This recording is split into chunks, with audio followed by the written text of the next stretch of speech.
नया काम जो भारत सरकार ने, माननीय प्रधानमंत्री जी की सरकार ने पिछले 11 सालों में किया है, ये तो छोड़ दीजिए। आप सिटीजनशिप अमेंडमेंट एक्ट 370 को हटाना, ऐसा कौन सा विषय जिसको लेकर के उन्होंने इस तरह के का जो है व्यवहार नहीं किया।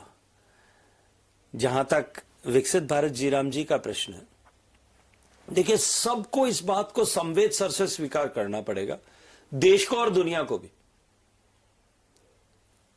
कि 2005 के भारत का और आज का भारत का कोई साम्य नहीं है। भारत परिवर्तित हो गया है।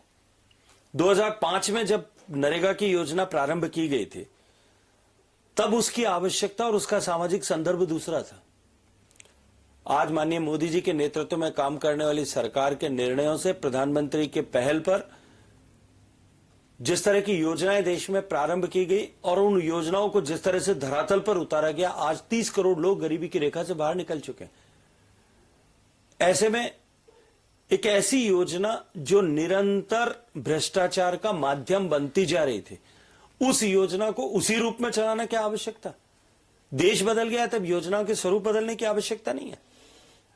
और योजना का स्वरूप बदलने की आवश्यकता थी, उसको और अधिक प्रभावी बनाने की आवश्यकता थी, और अधिक प्रोडक्टिव बनाने की आवश्यकता थी, और अधिक परफॉर्मिंग बनाने की आवश्यकता थी, इसलिए उसमें परिवर्तन किया गया।